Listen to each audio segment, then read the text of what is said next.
Il va poser sa candidature pourquoi? Quelque chose qu'il n'a pas pu faire pendant 43 ans ou bien 45 ans. C'est pendant les 5 dernières années, là, maintenant, il va poser sa candidature pour être président encore pendant 5 ans. C'est-à-dire que lui, il veut mourir au pouvoir. Il veut mourir au pouvoir, même sans bilan. Parce qu'il n'a rien à foutre des Camerounais, il n'a rien à foutre de ce qui va se passer. Donc lui, comment on appelle son objectif à lui, c'est de mourir au pouvoir. J'ai vu dernièrement au cours d'une assemblée, le président de l'Assemblée nationale avec tous les vieux qui étaient avec lui là. Quand tu regardes leur âge, 92 ans, 87 ans, 86 ans, 85 ans, et ils sont tous là, plus de 40 ans, ils sont derrière Paul Biya. Et l'état du pays, quand tu regardes l'état du pays, qu'est-ce qu'ils ont fait? Qu'est-ce qu'ils ont apporté?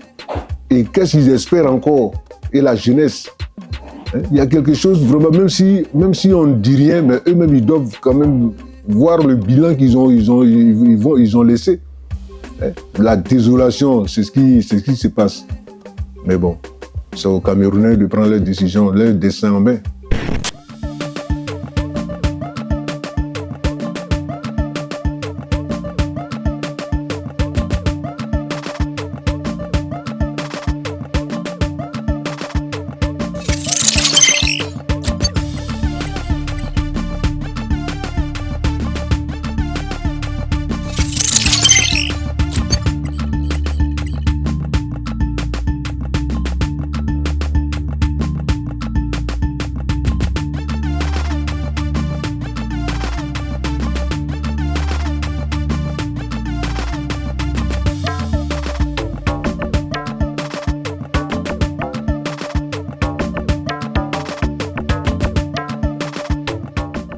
Bonjour, nous sommes en 2025, une année décisive pour le peuple camerounais et ivoirien. Et pour cause, la tenue prochaine des élections présidentielles dans ces deux pays frères, le même mois, la même année. Des élections très attendues au Cameroun avec pour président son Excellence Paul Biya, âgé de 92 ans, au pouvoir depuis le 6 novembre 1982, soit 43 ans de règne. De l'autre côté, en Côte d'Ivoire, le président sortant Alassane Dramane Ouattara, âgé de 83 ans, au pouvoir depuis les présidentielles de 2010 qui se sont soldées par une crise civile ayant coûté la vie à plusieurs Ivoiriens. Ici à Paris, les ressortissants de ces deux pays attendent impatiemment la tenue de ces élections qui se dérouleront au mois d'octobre 2025, un moment important dans la vie de ces citoyens de la diaspora qui, le moment venu, iront voter pour leur candidat et faire valoir leurs devoirs civiques dans leur représentation diplomatique respective. Nous allons vous amener dans les rues de Paris à travers notre micro pour recueillir les avis de ces Africains résidant ici en France qui comptent bien participer au choix de leur futur président.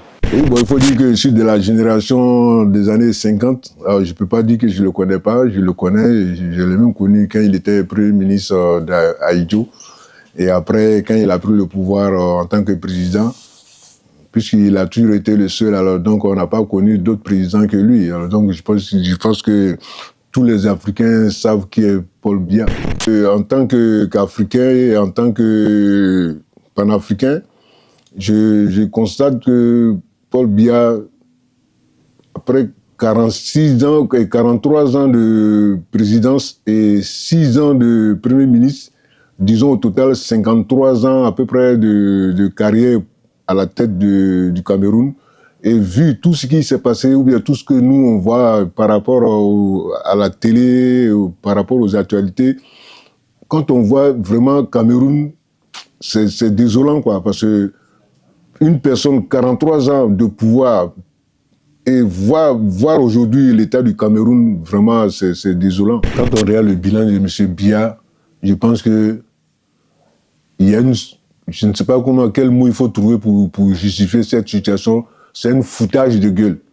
Parce que tellement qu'il n'a aucune considération pour le peuple camerounais, que ce monsieur, après 50 ans même de pouvoir, et même quand on regarde son bilan, hein, qu'est-ce qu'il a fait? Qu'est-ce qu'il a fait de tellement précieux qu'il veut mourir au pouvoir?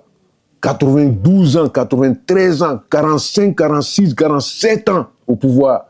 Et regardez le bilan. C'est une honte. Je me demande même comment est-ce qu'il arrive à sortir parmi les autres présidents, comment est-ce qu'il arrive à être à l'aise. Hein? Je ne comprends pas. Il va poser sa candidature pourquoi? Quelque chose qu'il n'a pas pu faire pendant 43 ans ou bien 45 ans.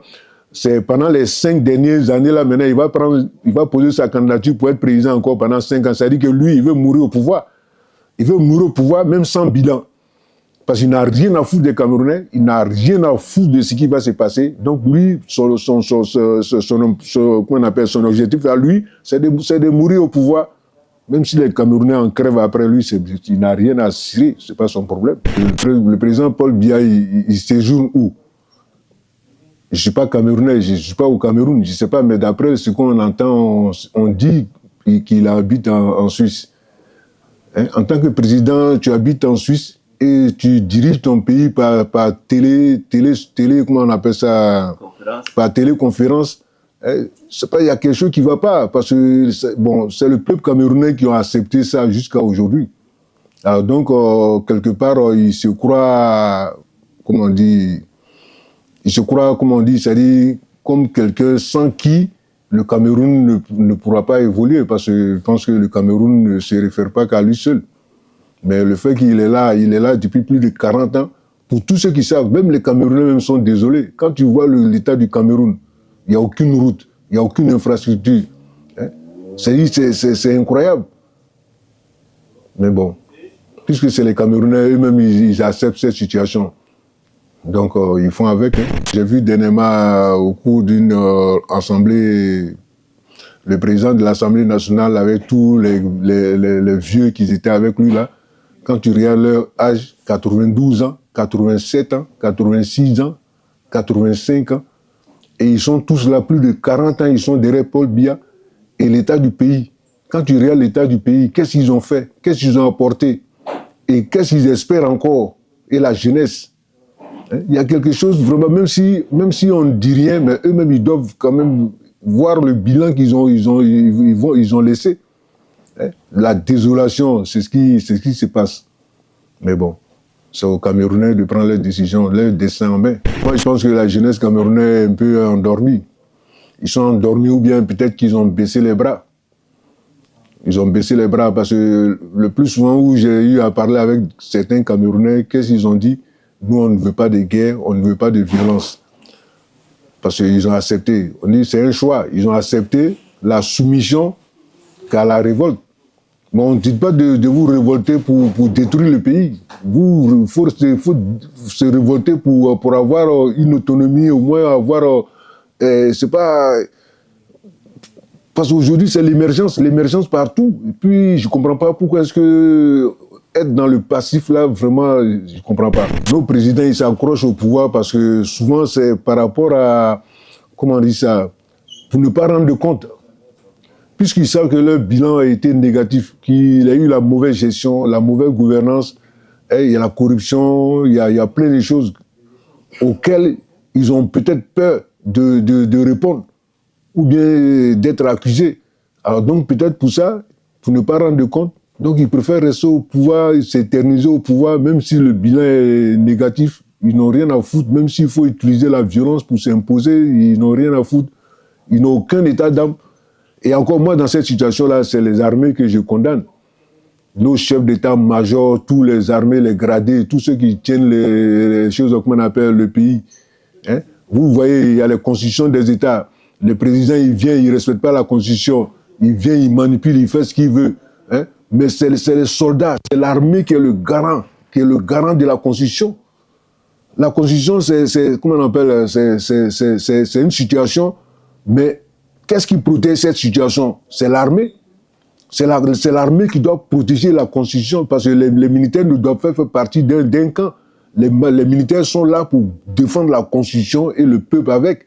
Mais si les militaires même sont corrompus, le président il arrive, il est au pouvoir, et arrivé un moment, il prend tout son entourage, sa famille, ses proches. Maintenant, il se fait, comment on appelle, un carcan où lui, il est protégé. Et à partir de là, maintenant, il abuse maintenant du système, il abuse de la population.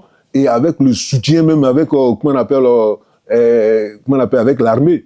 Parce que s'il n'y a pas d'armée, ils ne pourront pas faire ça. Regardez ce qui se passe à l'AES. Au début, la population a toujours été contre. Les populations ont toujours été contre.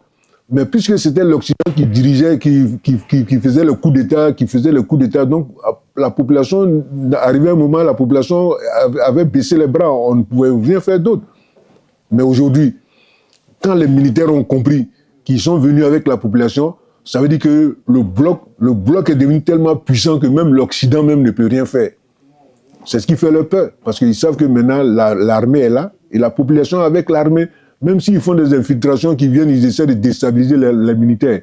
Mais quand vous allez déstabiliser les militaires, là, ben, qui vous allez mettre là? Parce que c'est la population qui est éveillée aujourd'hui, la population africaine est éveillée aujourd'hui, on ne veut plus. Comme on ne veut plus, ça veut dire que l'armée, au moins, les choses deviennent faciles pour l'armée, puisque la population est avec nous. Alors donc, ça veut dire que les choses vont bien se passer tant que les forces seront unies, que la population et l'armée sont tous là unis pour le même but, c'est-à-dire la liberté de l'Afrique. Je pense que même s'il y a un autre leader qui arrive, ça ne sera pas comme le cas de Paul Biya, parce qu'au moins lui, il aura quelque chose à prouver. Sinon, dans ce cas-là, ça serait la merde, quoi.